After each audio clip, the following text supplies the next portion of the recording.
Hey guys, and welcome to a gameplay review of a game on Nintendo Switch called Be a Walker Battle for Eldorado. So basically you're like aliens, or actually humans, going to an alien planet where there are aliens, which is weird because we're actually the aliens on their planet. They're actually the natives. So it's very similar to kind of like if you imagine the movie Avatar, like we're the humans here to kind of like, steal the resources and live, though they don't really mention resources or anything. And the savages, the people living there, do not like us being there, so they start attacking us, and this ends up in a kind of like battle against, the native life on the planet versus the humans who are trying to, live here and explore and do everything. There's voice narration in the story, which is pretty cool. The story basically goes in such a way that you end up having to pick between humans or the native life. Like, which do you want to side with? Do you want to, like, oh, humans are bad, how could we do this? Or, hey, let's kill all the natives. Like, kind of typical human behavior, which is like the norm for like our like humanity race. What do you call humans? They're like a species. A species. That's normal for our species. So that makes the story quite straightforward and simple. You just have to make decisions here and there and do missions. Now, the gameplay itself can actually be really harsh at first because you'll want to play through the game like aggressively and as fast as you want, but it's not going to work. Like, it will actually punish you hectically. I mean, seriously, you need to actually take your time with aiming shots, be very clinical and like tactical in how you actually play this game, because you will lose missions or lose armor on your walker machine, which is what you're controlling, and you have armor to worry about, and you also have oxygen to worry about because you're constantly using up oxygen. And getting attacked obviously brings down your armor and, sometimes oxygen, because your oxygen tanks can actually explode and get damaged all the time.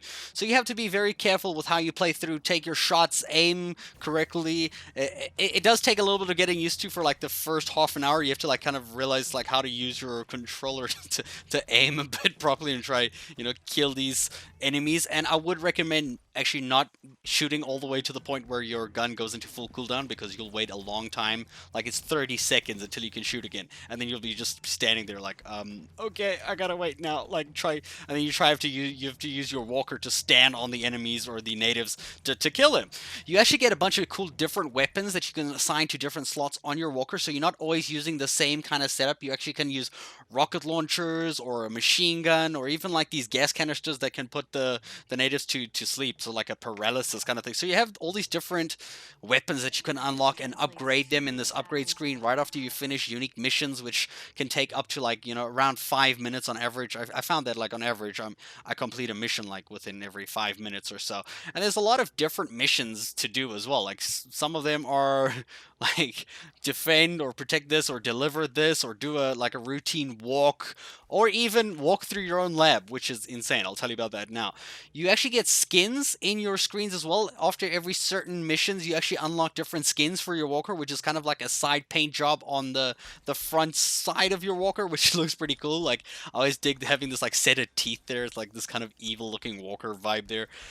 And the human level that I mentioned earlier is probably the one that I failed the most playing through this game. Like, holy crap, dude. Like, you have to walk through this lab, and you have to kind of control your walker's legs. And dudes, use manual for this. Do not use auto, because you have an automatically walking kind of system, or you have a manual walking system where you have to press a button to lift the leg, let go of the button for the leg to go down, kind of thing.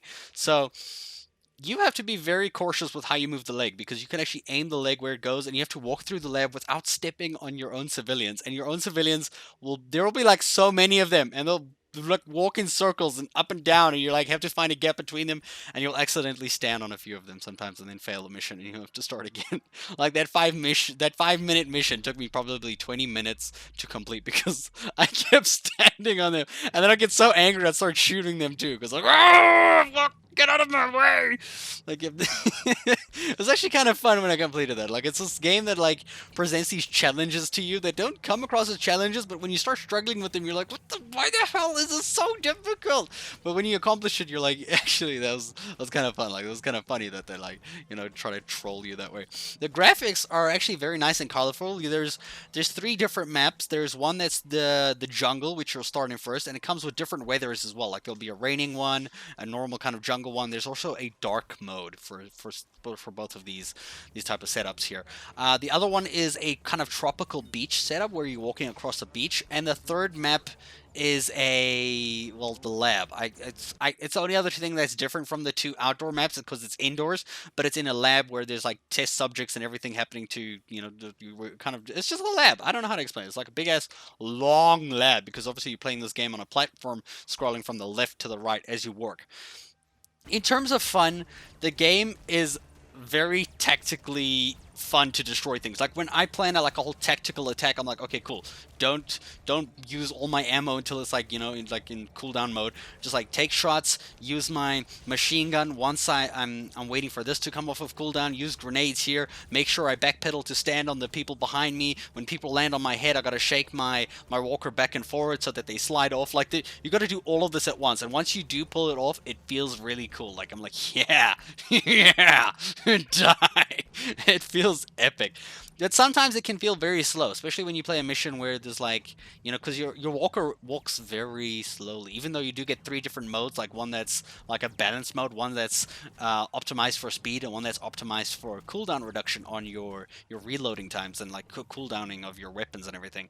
When you use the one for speed, you go through oxygen like mad. So I just tend to stay in the balance mode, and it does take long to walk. Like you sometimes walk like for a whole mission, you probably end up walking 3 minutes, just like, okay. Walk, walk, walk, walk, walk, walk. Still walking. Anyone gonna attack me? Hello? Walk, walk. It does feel slow like that, especially if you go into cooldown mode and you're like 30 seconds waiting for something to, be able to have ammo again to shoot. It does feel a little bit slow in that sense, but it does give you excellent combat when you're in combat. Like it's really fun to do those tactical things and kind of you start worrying at certain points. You're like, I need more oxygen. Where's the base I need to go to? Because you're like, oh god, I'm gonna die. And if you die, if anything fails, your armor goes down or your oxygen ends, you kind of start the mission from scratch. So that can feel a bit crap. Overall, the game is a very tactical, fun, and challenging type of game, which will surprise you at certain times. Like you'll be playing, thinking, okay, it's getting a little repetitive, and then all of a sudden, some big ass event will happen. Like, oh god, wait, I'm supposed to dodge humans now? I'm supposed to not stand on humans, and then all of a sudden, the natives are using guns. And humans are turning against itself, and there's like 2 factions, and like it will explode into your mind. Like all this information will just like start happening, and it's hard to actually get bored because things are just happening. So when you are feeling like slow in the gameplay, the story is progressing and getting a little bit more interesting, and I actually enjoy playing this game. Like I would actually recommend trying this game out. Here's the prices on screen. It's coming out on the 28th of February, and I definitely think it's a fun little game to experience and play, especially when you're just trying to like lay back and have some fun and like watch a show or something while you're shooting alien people or on their own planet, which they're actually natives of. So let me know what you guys think of this game in the comments below, and I'll catch you guys in a future video.